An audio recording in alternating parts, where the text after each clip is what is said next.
কুরচি সপুষ্পক বৃক্ষ।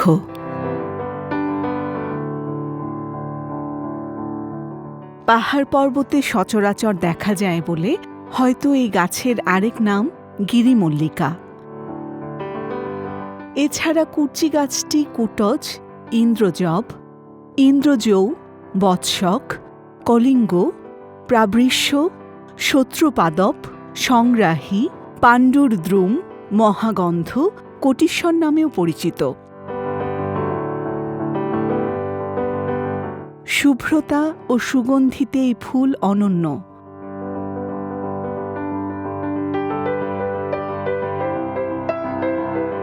কুরচি ফুলের আদি নিবাস ভারতবর্ষ। অ্যাপোসিনেসি পরিবারের এই গাছের বৈজ্ঞানিক নাম হোলোরেনা পিউবেসিনেস। আমাদের দেশের গ্রামে গঞ্জে কুরচি গাছ চোখে পড়ে। শালবন অঞ্চল এবং সিলেট ও পার্বত্য চট্টগ্রামের বনাঞ্চলে এই গাছটি প্রাকৃতিকভাবেই জন্মায়। ঢাকার বলধা garden, botanical garden, Ramna park, Curzon হল, শিশু একাডেমি সহ বিভিন্ন স্থানে গাছ দেখা যায়।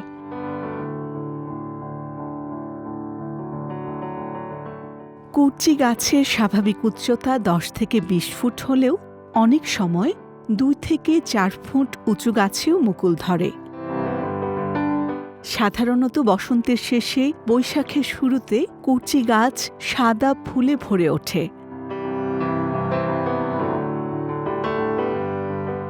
ফুল থাকে বর্ষাকাল পর্যন্ত।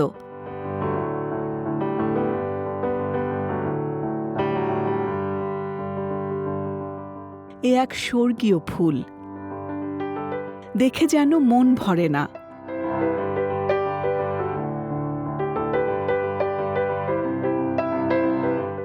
আসামে কুরচি কাঠের কবজ ব্যবহারের প্রচলন রয়েছে। এর নরম কাঠ থেকে পুতুল ও খেলনা তৈরি হয়। কুরচি গাছটি ঔষধি গুণে ভরা। কুরচি গাছের বাকল ডায়রিয়ার মহৌষধ।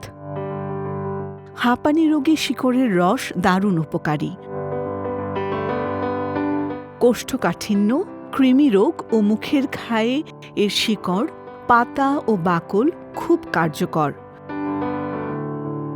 কুরচির ফুল, বাকল ও ফল থেকে মেলে আমাশয়ের ওষুধ।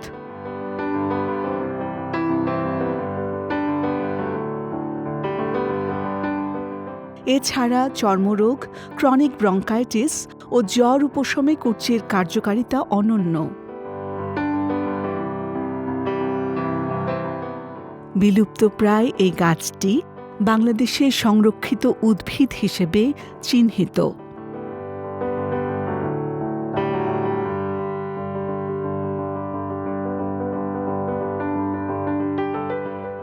প্রিয় দর্শক, আমাদের ভিডিওটি যদি আপনাদের ভালো লেগে থাকে তাহলে আমাদের চ্যানেলটি সাবস্ক্রাইব করুন এবং লাইক, কমেন্ট, শেয়ার করে প্রকৃতি ও জীবনের সাথেই থাকুন।